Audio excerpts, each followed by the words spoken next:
नमस्कार दोस्तों। कोई भी चोर तब तक चोर नहीं कहलाता जब तक कि वो चोरी करते हुए पकड़ा नहीं जाता। आपने पिछले कई सालों में ऐसी बहुत सारी घटनाएं देखी हैं जिसमें आप पाते हैं कि कोई अधिकारी है, उसकी इमेज बहुत अच्छी थी, पेपर में उसका नाम आता था, उसकी वीडियोस आपने देखी थी। बाद में पता चलता है कि वो तो भ्रष्टाचारी था।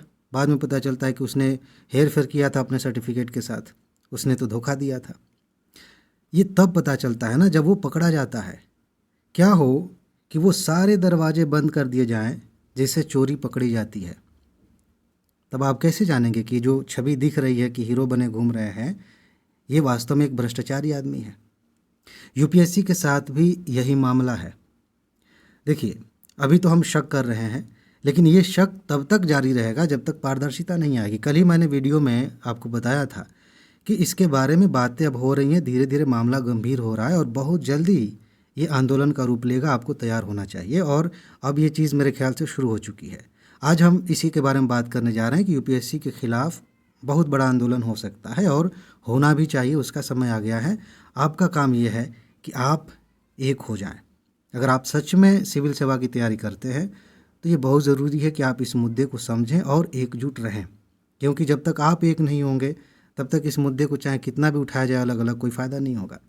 इसके बारे में थोड़ा सा हम डिटेल में बात करते हैं कि इसकी डायरेक्शन क्या है, समझ लेना ज़रूरी है। आप जानते हैं, कल भी मैंने आपको बताया था कि यूपीएससी में पारदर्शिता ना के बराबर है। हम पढ़ते हैं एथिक्स का पेपर कि हमें ईमानदार होना चाहिए, पारदर्शी होनी चाहिए, दुनिया भर की बातें पढ़ते हैं, लेकिन यूपीएससी के मामले में ऐसी बातें लागू होती है कि नहीं? नहीं लागू होती, नहीं दिखता। बार बार अलग अलग तरह के आंकड़े आते हैं। भाई हिंदी माध्यम का आंकड़ा बता दो, आपने कितने क्वेश्चन हटाए थे वो बता दो, लास्ट में 1 साल बाद बताते हैं। पारदर्शिता नहीं है, जवाबदेही नहीं है और इसकी आड़ में क्या चल रहा है हमें पता नहीं है।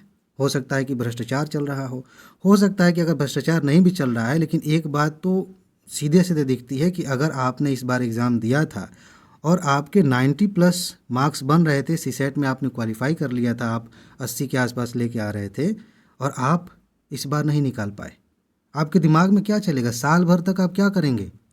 कैसे जानेंगे कि कहाँ कमी रह गई थी, किस चीज़ में सुधार करना है? हो सकता है कि यूपीएससी ने ही कोई गलती की हो, कैसे जानेंगे? तो यूपीएससी इसके बारे में बता नहीं रही है और हम कहते हैं कि हम लोकतांत्रिक देश में रहते हैं, हम कहते हैं कि यहाँ सब कुछ पारदर्शी है, दुनिया भर की बकवास चल रही है। अब ये चीज़ें बर्दाश्त नहीं होनी चाहिए। अब जो आंदोलन होगा उसकी शुरुआत यहाँ से होगी, लेकिन ये इसका असर बहुत व्यापक हो सकता है। ध्यान से समझिए, मुद्दे दो होने वाले हैं। पहला मुद्दा ये है कि जब भी एग्ज़ाम होता है, प्रीलिम्स के तुरंत बाद यूपीएससी आंसर की जारी करे। ये कोई असंभव काम तो नहीं है। भाई आपके पास आंसर है तभी तो आपने चेक किया कि कौन सा क्वेश्चन मेरा गलत है, कौन सा सही है। किसके आधार पर जांच किया? आंसर तो है आपके पास, बताने में क्या जाता है? अगर आप नहीं बता रहे, ये सोच के नहीं बता रहे कि हम बता देंगे तो कोई मामला फंस जाएगा, कोर्ट में चला जाएगा, टाइम खराब हो जाएगा, शेड्यूल खराब हो जाएगा, इसका मतलब है कि आप मान के चल रहे हैं कि कमियां हैं। तो उन कमियों को सुधारिए ना। उन कमियों को छुपा करके उसके आधार पे आप रिजल्ट जारी करेंगे, बच्चों की ज़िंदगी के साथ खिलवाड़ करेंगे। एक क्वेश्चन इधर उधर होता है, हज़ारों बच्चे फेल हो जाते हैं और वो बच्चे पास हो जाते हैं जिनको नहीं होना चाहिए था। क्यों भाई?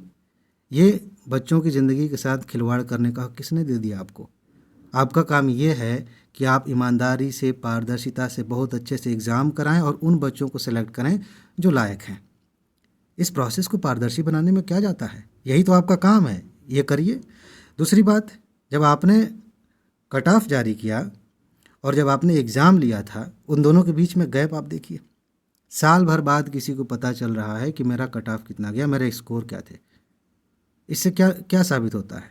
इससे बढ़िया ये है कि जारी नहीं करते, साफ साफ डिक्लेयर कर देते कि हम तो हैं तानाशाही टाइप के संस्था, हम कुछ नहीं कर पाएंगे, ना करने देंगे। और नहीं तो आप कट ऑफ भी उसी समय जारी करिए।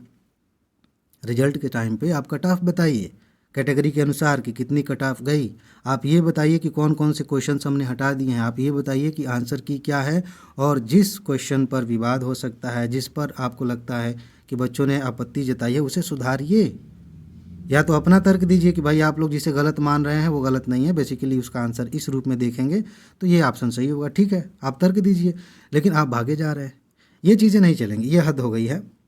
हालांकि मुद्दा सिर्फ इतना ही नहीं है। आप में से बहुत सारे दोस्तों को पता है कि इंटरव्यू में आप देख रहे हैं कि किसी खास कैटेगरी के लोगों को ज़्यादा मार्क्स दिए जा रहे हैं, किसी खास कैटेगरी के बच्चों को मार्क्स ही नहीं दिए जा रहे हैं। अभी एक मामला आया तो था, कोई पूर्वोत्तर राज्य का आईएएस था 2021 बैच का, 200 से ज़्यादा मार्क्स मिले थे इंटरव्यू में, अभी हाल ही की बात है, अभी भ्रष्टाचार करते हुए पकड़ा गया। क्या देखा था आपने उसके अंदर, किस आधार पे आप मार्क्स दे रहे हैं? ये बहुत सारे मुद्दे हैं जिन्हें उठाना ज़रूरी है, जिनके बारे में बात करना ज़रूरी है। तो मेरी आपसे रिक्वेस्ट ये है कि अगर आप ये सोचते हैं कि ये मुद्दा ऐसे ही है, लोग 2-4 लोग पगलेट होंगे जो इसमें आवाज़ उठाएंगे और टाइम ख़राब करेंगे अपना, पढ़ाई नहीं करना, इस दौरान मुझे मौका मिल गया मैं पढ़ाई करके आगे बढ़ जाऊंगा, इससे भारी मूर्खता वाली बात नहीं हो सकती। हो सकता है कि ये चीज़ आप ही के साथ हो जाए, आप ही बॉर्डर पे हों, आप ही के साथ घपला हो जाए, आप ही फेल हो जाए। हमें अक्सर ऐसा लगता है, जैसे ये मामला कुछ ऐसा है ना कि दुनिया में हर रोज़ कोई ना कोई मर रहा है, लेकिन हम अपने बारे में सोचते हैं हम तो अमर हैं, हम तो मरेंगे ही नहीं, मौत तो हमारी भी आनी है। उसी तरह का मामला ये है कि दूसरों के साथ घपला हो रहा है तो हो रहा है, हमारे साथ नहीं हो सकता। क्यों नहीं हो सकता? ये किसी के साथ भी हो सकता है। इसीलिए अगर आप अपना ही भविष्य सिक्योर करना चाहते हैं तो भी आप इस मुद्दे को गंभीरता से लीजिए। और पहले के जैसे आंदोलन अब नहीं रहे। पहले आपको क्या है, आज़ादी के लिए आंदोलन हुआ तो लोगों को गोलियां खानी पड़ी, जेल में जाना पड़ा, ऐसी चीज़ें अभी नहीं हैं, आप सेफ़ हैं। आज के समय में ज़्यादातर चीज़ें डिजिटली हो रही हैं, आदमी आवाज़ उठा रहा है सोशल मीडिया के माध्यम से, यूट्यूब के माध्यम से, यही एक देश का मुद्दा बन जाता है, इसी से सरकारें बदल जाती हैं। इसको छोटा मत समझिए। तो इसमें कुछ करना नहीं है, आपका सबसे बड़ा रोल यही हो सकता है कि डिजिटल प्लेटफॉर्म पे जहाँ भी इस तरह की बातें उठें उसमें आप भागीदारी लीजिए, उसमें आप अपनी राय रखिए, अपने सुझाव दीजिए और ऐसे मुद्दों को एक दूसरे से शेयर करिए। इस आवाज़ को बड़ा बनाइए, क्योंकि ये सिर्फ आपकी हमारी बात नहीं है, आने वाले जनरेशन की बात है, पूरे देश की बात है। अगर सच में आप देश से प्रेम करते हैं, सच में आप देश की सेवा करना चाहते हैं, तो एक बार सोचिए कि वो लोग जो आईएएस बनने के लायक नहीं थे उन्हें आईएएस बना दिया गया, कैसा लगेगा? आप बताइए, आपकी तबीयत ख़राब है, आपको पता चलता है कि जिस डॉक्टर के पास आपको लेके गए हैं वो डॉक्टर उस लायक ही नहीं, उसने घूस दिया था, उसको कैंची पकड़नी नहीं आती, वो ऑपरेशन करने चला है आपका, आप करवाएंगे? ऐसे ही कोई ऐसा आईएएस ऑफिसर है जिसके अंदर वो कोई काबिलियत नहीं है जो एक देश सेवक के लिए होनी चाहिए, वो क्या देश संभालेगा, क्या ज़िला संभालेगा? ये पूरे देश के भविष्य की बात है। फिलहाल देश का तो छोड़ ही दीजिए, आप ही का भविष्य खतरे में है।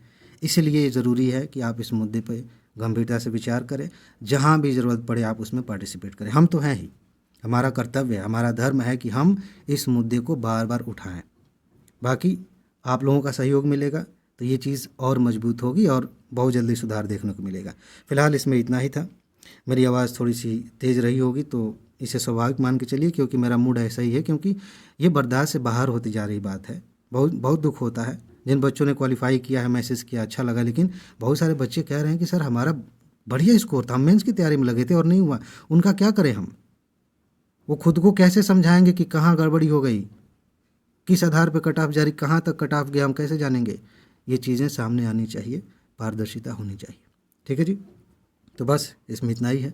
अपना ख्याल रखिए, खुश रहिए, मस्त रहिए, मुस्कुराते रहिए, जल्दी से सफल होइए और ज़िंदगी को एंजॉय कीजिए। आगे मिलते हैं। नमस्कार।